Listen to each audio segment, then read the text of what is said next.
Hi there, welcome back to MTurk Guide. This webcast is going to be about HITScraper.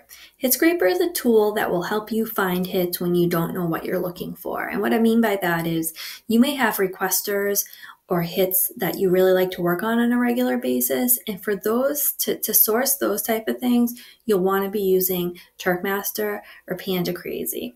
If you're not sure what you want to you're not sure what you want to work on, or you want to see what's out there in general, something like HITScraper is going to be your better bet.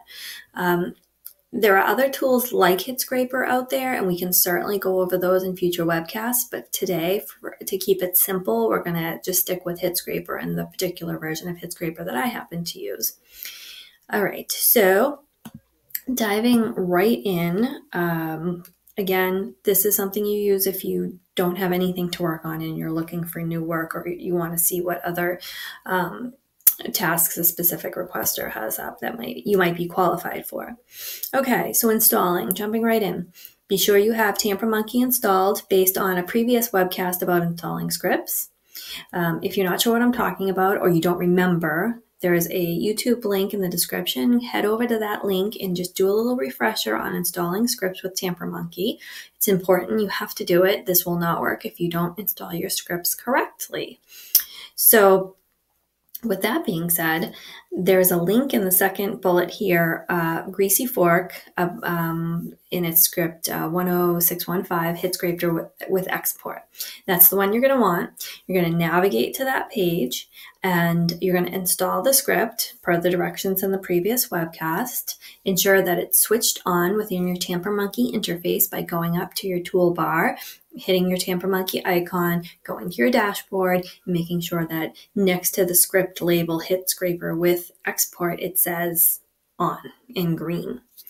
Okay, again, if you need your refresher, I've linked it. Go out there, stay here, listen to this, or go out now and come back, whatever works, but make sure you have all this, because if you install the script and you don't turn it on, or you install the script and you don't have TamperMonkey, you're either going to get tons of errors and you're going to be frustrated, or you're going to install it and nothing will happen. You know, there will be no confetti, you know, hits won't fall from the sky, nothing will happen, and you'll be, you know, super disappointed.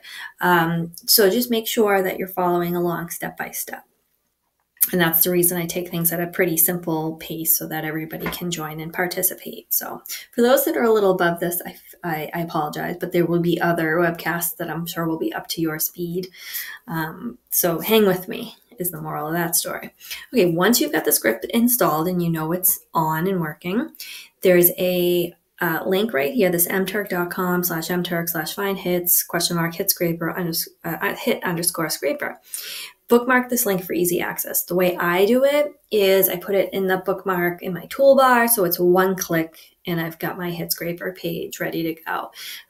That's a suggestion. If you don't mind going through menus in your bookmarks, that's also a possibility. If you don't know how to make bookmarks and things like that, please let me know these things. If I'm saying things you don't understand, like putting a bookmark in, tell me. I'll do a webcast on it. It's super, super easy to do that. So okay, and again, all the links that I've described here are in the description below, so don't hesitate to go check those out at any point in time.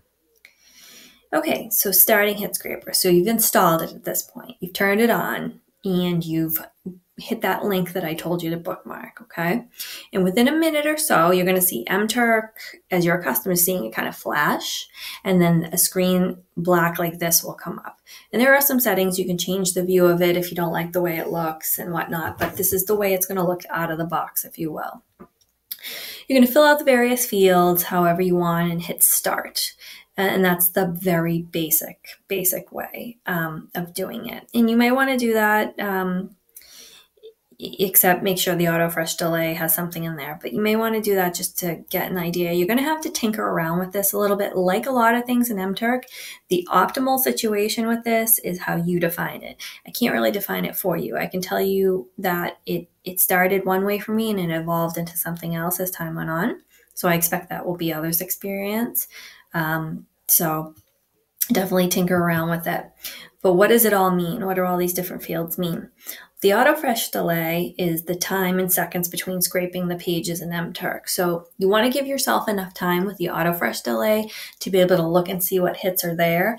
Honestly, you probably won't be able to see all the hits because, it gets voluminous at times, but just to give a good overview, if you're looking for batches, then you're going to want to look for high numbers with hits available.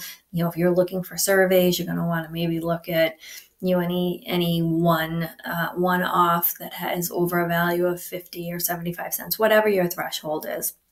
You're going to want to look for that. And then the pages to scrape, the minimum number of pages you want to scrape, meaning, if you want to do 8, 10 pages, whatever. And that's another trial and error to get the number of hits you want back. And that'll change day to day as the MTurk number of hits available goes up and down. Correct for skips. If 66% or more of the list is hidden because you've blocked requesters or hits, the tool will automatically scrape more pages in order to bring you more hits every time it goes through the cycle. So that's a good one, I think, to have just in case, or if you're actively using your block list, I should say, then yeah, this is something you should have ticked off. Results per page is the number of results per page up to 100. So instead of increasing your pages to scrape in order to get more hits, increase your number of results per page. That's going to minimize the load a little bit more on the system. So I don't want to get too far off topic here, but if you're encountering something that's called page refresh errors, where it says you've refreshed this page too many times, or some sort of error, it just means that you're scraping too much is going on. Maybe you're running TurkMaster and HITScraper and Panda Crazy. You're just putting too much load on MTurk, and it's going to try to stop you. So this is one way to help with those refresh errors, is to do more results per page and less pages to scrape. All right, minimum reward, that's pretty obvious. Set a minimum pay per hit threshold. So if you're into surveys at the moment, or you just feel like surveys is all you can do because that's what you feel like doing, and you only want to do surveys that are 50 cents or more, then make the minimum pay 50 cents. Minimum reward 50 cents. Qualified, looking for hits that you were qualified for, and that's okay. However, sometimes there are hits that out there that it's as simple as going into the qualification tab and requesting a qualification or taking a test for a qualification. And by hiding anything you're not qualified for right off the bat, you might be missing out on those. So it's not as cut and dried. It really depends on what you're trying to do. If you're having a really slow couple of days and you're not sure what to do about it, it might be a good opportunity to go and try to find some of those qualifications that will open up new doors for you. So always just having what you're qualified for may be limiting you a little bit, but it really depends where you are on your turking journey. So take that as a general statement and not meant for anybody in a particular phase of turking. Masters only. If you're a master, you would know it at this juncture, so I'm not going to go too far into that. But most likely, if you're a master, you're not listening to this webcast. Maybe you are, but if you're a master and you want to only see the hits for masters, then yeah, you can go ahead and check that. Hide masters, hides masters only, and shows hits you may be unqualified for on other terms, which is what I talked about before. Masters, just as I said, I don't want to go too far into masters, but masters is not something you can request and get. It's doled out by Amazon. It's proprietary how they decide to do it. And many people have tried and many people have talked about it, but nobody can really figure out what the criteria is. And the advantages are you get other hits opened up to you. You don't have CAPTCHAs. So there's definitely some advantages there, but to be honest, it's so unclear as to what constitutes somebody getting masters that it would not be a goal that I would set because I would be afraid. I would be disappointed. So yeah, hiding masters for somebody who doesn't have masters is okay. So I would suggest that. Hide infeasible, that goes to the unqualified hits and masters. So again, depends on how your day is going or week is going, whether you want to see some of those unqualified hits and then try to see if you're able to qual for them. Minimum batch size, if you're trying to do batches instead of surveys, this is where you would put a minimum number that's a little loosey-goosey. You know, it really depends on a batch. A smaller batch of a higher reward is something you might want to think about looking at versus, you know, something with 20,000 that are worth a penny. Again, depends on where you are in your journey. Are you looking for numbers? Are you looking for money? Are you looking for a combination of both? Global, within the minimum batch size, they'll apply the value across all search functions. So it really just takes the minimum batch size data elements and puts it across the search function values. You can play around with it a little bit. It's not something I use very often, but you might find it useful. Some do, some don't. New hit highlighting, you'll notice that hits will be bolded, and that determines how long a new hit will stay highlighted. So if it's something, this is something you intend to leave running, and then you want to come back periodically, you may want to leave new hits highlighted a little bit longer, as opposed to if you're going to be sitting there and watching it cycle through, which I've done both. Sound on new hit, again, if you're just hanging around the house cleaning, cooking, whatever, and you want to hear when new hits come up so that you can come over and evaluate whether it's something you want to action, that's a nice tool for that. Disable TO or TO, skip pulling Turk Opticon data. I'm going to talk a little more about Turk Opticon at the end in another webcast. So we'll talk more about that. Search by, controlling the data elements to search by, like when you know, most available, least available, highest reward, things like that. And then inverting those search by elements the other way. Minimum pay TO only show certain hits based on a minimum pay TO, which is again, relates to Turk Opticon, so I'm not going to go too far into that. Sort by TO pay, sort results by the Turk Opticon pay, sort by overall TO score, which is supposed to be a score of a quality score. But again, we'll go through that a little later. Search terms, if there's certain words like categorize or sort or something that you're good at, then you could throw that search term in there. I don't find that to be as efficient as just getting the bigger list and kind of sorting your way through it. Hiding your block list if there's certain requesters that you either had a bad experience with or you just don't want to see them in this particular list. Like for me, Scout It is something I don't want to see. I don't do them very often, and it's not something I'm looking for on HITScraper. So, and it takes up a lot of room, so I block that. Restrict to include list. Now, if you wanted to see only hits from a select group of requesters, it's certainly possible, but for me, it's not really what I think the strength of HITScraper is. But if that's something you want to do, the tool is there. And then highlight or include list, specify hits will be highlighted. That's a little bit more of a combination of taking Turkmaster and HITScraper and putting them together so that, you know, the ones you know about you can highlight because you know you like them and you would probably want to action them. So those are all the various tick boxes and drop downs and fill-ins and everything. So when you go in and you hit start, the little button from start turns to stop, and it'll take a minute to generate, but this is what you get. Okay. And I'm going to go into a little more detail about the various fields, but it's, you know, it can you could scroll all the way down, and it is a lot of information. So you may, in the beginning, want to give yourself a little time between the auto refresh delay so you can really absorb what's going on here. How do we read those results? Color coding is somewhat self-explanatory. Green, go; yellow, caution; red, don't. I think red is probably the one that rings true here. Is red you generally want to stay away from. The orange or yellowish and the green, you always want to look at the combination of the color and your TO score to make sure that that it all kind of matches what you're looking for in terms of a requester. Because sometimes what happens is you have a really great requester who's green, green, green, green, green. Then all of a sudden they start to go downhill a little bit. But maybe they've been giving out some rejections, or maybe they put a new hit up and the instructions are kind of, yeah.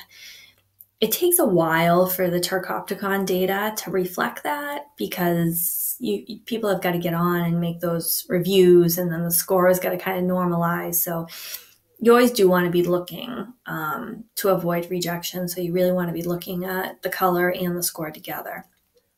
Gray entries for me, represent a potential opportunity. Gray entries are essentially like they'll have a few reviews, but not a ton, not enough to really give them a color yet, which means, some people may look at gray and say, oh, I don't even want to touch that because they're too new.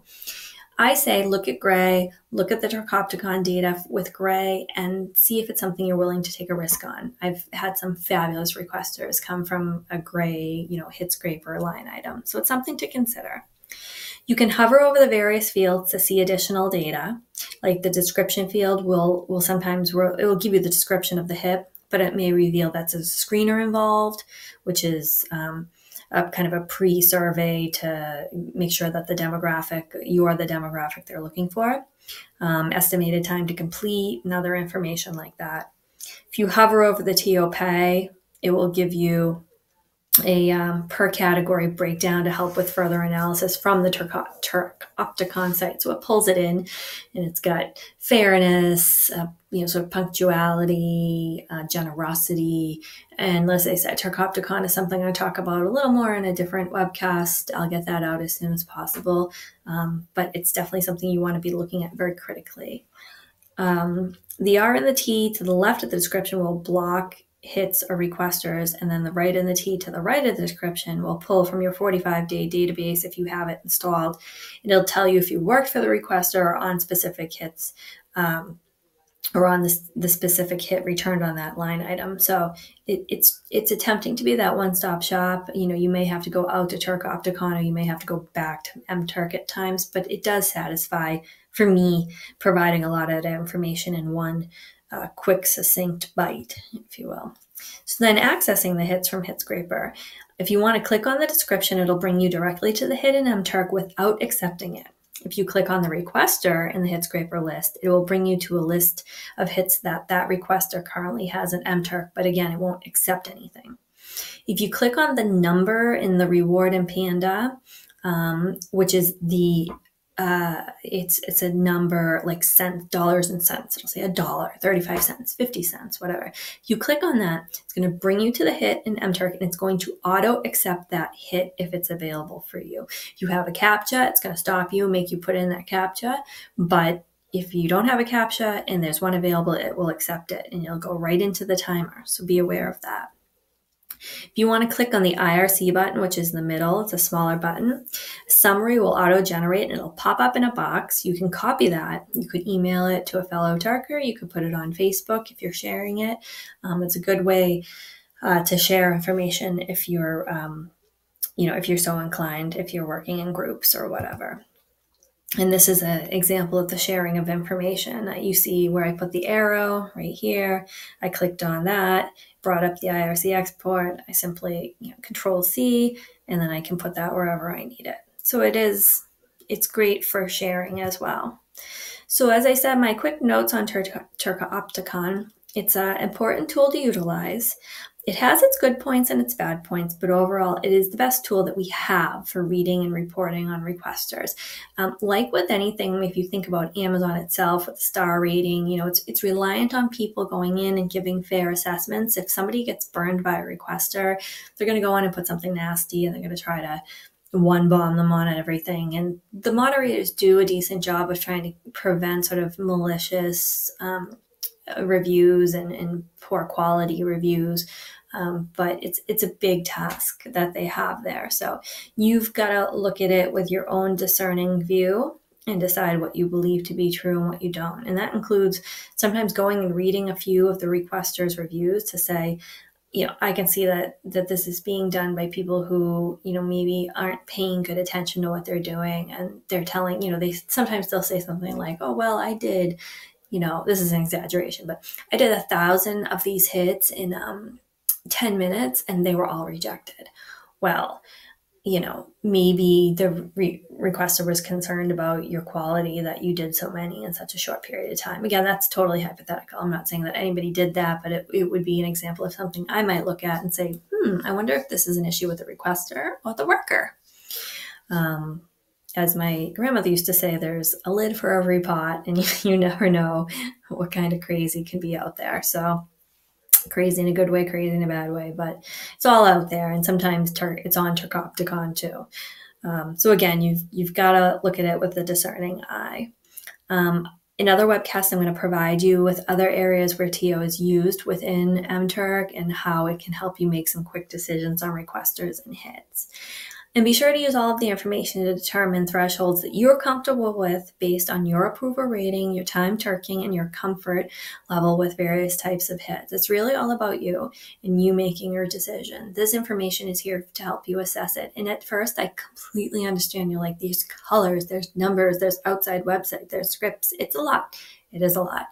But do one thing at a time and know that this information resides and, forever in YouTube, and you can come back to it at any time. You can go to the Facebook page, and you can ask questions and get the support you need, because this is a good opportunity to make some money, but you do have to put some investment into it, like anything. And that's where I believe that I'm differing in what I'm telling you. Is I'm not selling you the world. I'm not going to tell you you're going to be a millionaire.